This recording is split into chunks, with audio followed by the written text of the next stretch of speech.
पटाखों की फैक्ट्री में आपका स्वागत है दोस्तों। इंडिया की जीत हो या किसी की शादी या कोई और फंक्शन, सभी जगह जश्न बनाने के लिए पटाखे का ही इस्तेमाल होता है।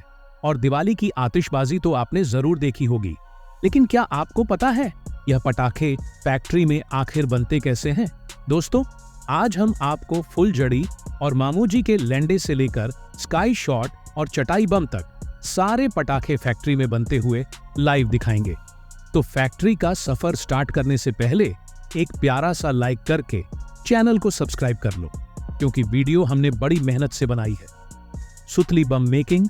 दोस्तों, सुतली बम खतरनाक पटाखों की लिस्ट में पहले नंबर पर आता है और यह बम उन पटाखों में से भी एक है जो फूटने के बाद सबसे ज्यादा तेज आवाज करता है और जिंदगी में आपने इसे कभी ना कभी जरूर फोड़ा होगा। तो चलिए जानते हैं इसे फैक्ट्री में कैसे बनाया जाता है। सुतली बम बनाने के लिए सबसे पहले कार्डबोर्ड के छोटे छोटे बॉक्स बनाकर उनमें बारूद को भरा जाता है। उसके बाद बॉक्स के ऊपर नारियल की रस्सी को लपेटते हैं, जिसे हम सुतली कहते हैं। और हम आपको बता दें, सुतली बम फोड़ते समय जब बम के अंदर की बारूद झलकर बाहर निकलने की कोशिश करती है, तब यही सुतली अंदर बहुत ज्यादा प्रेशर बनाती है, जिसकी वजह से काफी जोर का धमाका होता है। और शायद इसी वजह से इस बम को सुतली बम कहा जाता है। और फिर सुतली लपेटने के बाद उन पर हरा कलर किया जाता है।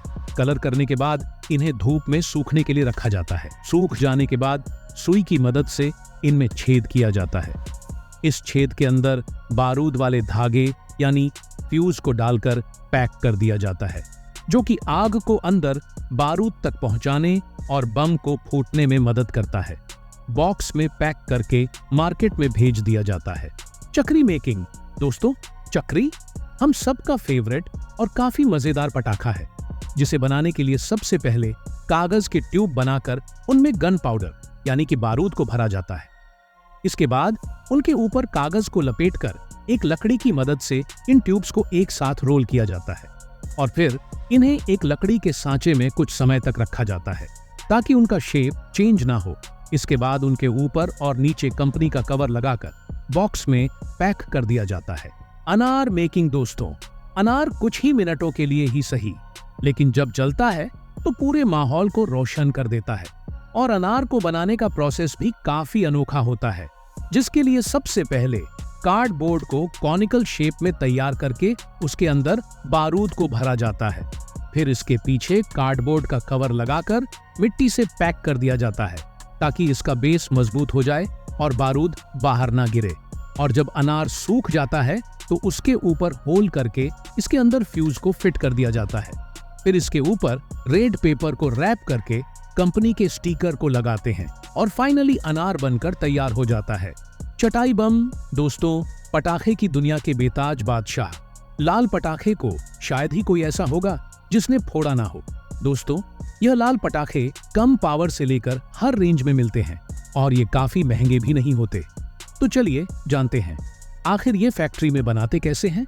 सबसे पहले लाल कागज को इस मशीन में डाला जाता है। यह मशीन इस पेपर को काट के गोल रोल में बदल देती है। ये रोल 1 फुट तक लंबे होते हैं। अब इन रोल के बंडल बनाकर रख दिए जाते हैं। फिर एक कटिंग मशीन की मदद से इन लंबे लंबे पेपर ट्यूब्स को छोटे छोटे पटाखे वाले साइज में कन्वर्ट कर दिया जाता है। इसके बाद इन छोटे छोटे हिस्सों को प्लाईवुड के स्क्वायर सांचे में फिट किया जाता है। फिर मशीन की मदद से इन पटाखों के नीचे वाले हिस्से को पैक कर दिया जाता है। फिर एक वर्कर इन्हें हेक्सागोनल शेप में जमाकर मेटल स्ट्रिप से पैक कर देता है। इसके बाद इन स्ट्रिप को फीलिंग मशीन में डाला जाता है, जहां यह मशीन इन ट्यूब के अंदर पटाखे के मटेरियल और फ्यूज को डालते चली जाती है, जिसके बाद इन्हें कन्वेयर बेल्ट की मदद से दूसरी मशीन में भेजा जाता है। यह मशीन इनमें लगे फ्यूज को अच्छी तरह से फिक्स कर देती है। फिर इनकी लड़ियां बनाकर इन्हें पैक कर दिया जाता है। दोस्तों, अभी जो यह आपने पूरा प्रोसेस देखा है, यह चाइना जैसे देशों में मशीन से होता है, लेकिन हमारे भारत में इन्हें हाथों से ही बनाया जाता है, जिसके लिए इन लंबे लंबे ट्यूब्स को छोटे छोटे हिस्सों में काटा जाता है। फिर इन्हें एक राउंड फ्रेम में फिट करके इसके ऊपरी हिस्से में टिश्यू पेपर को चिपका दिया जाता है और इसके नीचे वाले हिस्से में गीली मिट्टी को लगाया जाता है ताकि अंदर का बारूद बाहर ना गिर सके। इसके बाद टिश्यू पेपर वाली साइड से इनमें छेद करके बारूद को भरा जाता है। बारूद भरने के बाद इनमें फ्यूज को फिट कर दिया जाता है और फिर गीली मिट्टी सूख जाने के बाद इन फ्रेम को ठोक कर पटाखों को अलग कर लिया जाता है। इसके बाद इन पटाखों को हाथों से बांधकर इनकी लड़ी बनाने का काम किया जाता है। फिर इन्हें पैक करके मार्केट में भेज दिया जाता है। Rocket making. दोस्तों, रॉकेट बनाने का सफर शुरू होता है पेड़ों की कटाई करने से, जिसके लिए पेड़ों को काटने के बाद इनकी अनवांटेड टहनियों को रिमूव कर दिया जाता है। साथ ही इनके छोटे छोटे टुकड़े करके इन्हें फैक्ट्री में लाया जाता है। फैक्ट्री में इन लकड़ी को छीलकर एक मशीन में डालते हैं। यह मशीन इन्हें पतली लेयर वाली लंबी शीट में कन्वर्ट कर देती है। फिर इन पतली शीट्स को एक के ऊपर एक जमाकर पंचिंग मशीन में डाला जाता है। पंचिंग मशीन इन शीट्स को छोटी छोटी लकड़ी में काट देती है। इस तरह से रॉकेट स्टिक रेडी हो जाती है। अब बारी आती है रॉकेट के ऊपरी हिस्से को बनाने की, जिसके लिए कार्डबोर्ड रोल में बारूद डालकर अच्छे से ठोकते हैं ताकि बारूद बाहर ना गिरे। इसके बाद फ्यूज पर एक खास पेस्ट लगाकर रोल में डालते हैं, जिससे रॉकेट का मेन स्ट्रक्चर बनकर तैयार हो जाता है। अब इसे अट्रैक्टिव बनाने के लिए ग्लू लगाकर नॉच को अटैच कर देते हैं। साथ ही ग्लू लगाकर स्टिक को भी चिपका देते हैं। इसके बाद कंपनी स्टिकर लगाकर इन्हें पैक करके मार्केट में भेज देती है। Sparklers making. दोस्तों, फुलझड़ी सबसे आम पटाखों में से एक है, जिसे बच्चों से लेकर बड़ों तक हर कोई पसंद करता है, क्योंकि यह जलाने में काफी आसान होती है और कोई खतरा भी नहीं होता। फुलझड़ी को बनाने के लिए इस तरह के छड़ी के सांचे का इस्तेमाल किया जाता है, जिसके लिए सबसे पहले तार के बराबर सेम साइज में काटे हुए टुकड़ों को इस सांचे में घुसाया जाता है और फिर एक लकड़ी से दबाकर उन्हें लॉक कर दिया जाता है। उसके बाद इन तारों को एक पेस्ट में डुबोया जाता है, जिसे आप बारूद कह सकते हो।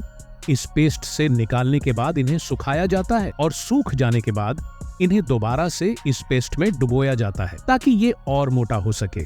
जब ये मोटी हो जाती है तो इसके ऊपर मैग्नीशियम पाउडर को डाला जाता है, जिसकी वजह से फुलझड़ी में से सिल्वर पार्क्स निकलते हैं। और फिर जब ये अच्छी तरह से सूख जाते हैं तो इन्हें बॉक्स में पैक करके मार्केट में भेज दिया जाता है। Sky shots making. दोस्तों, दिवाली हो या कोई फंक्शन, स्काई शॉट के बिना सब अधूरा लगता है और यह स्काई शॉट्स ही होते हैं जो आसमान को चमकाकर दिवाली को रंगीन बना देते हैं। तो चलिए जानते हैं छोटे से पटाखे आसमान में जाके रंगीन कैसे हो जाते हैं। आखिर इन्हें फैक्ट्री में बनाया कैसे जाता है। दोस्तों, सबसे पहले यह जान लो कि स्काई शॉट के दो सबसे मेन इंग्रेडिएंट्स होते हैं, एक रॉकेट फ्यूल और दूसरा शेल। ये दोनों मिलकर एक ब्यूटीफुल नजारा दिखाते हैं।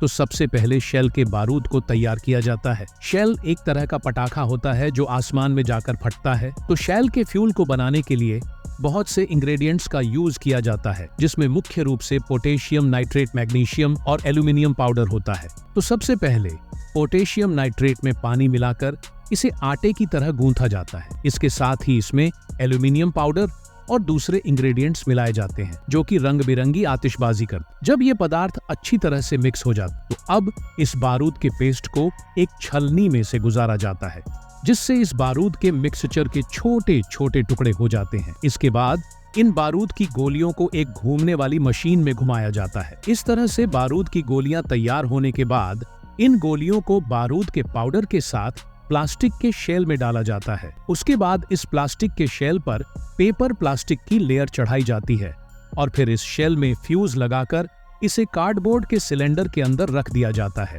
जिसमें पहले से ही रॉकेट फ्यूल भरा होता है।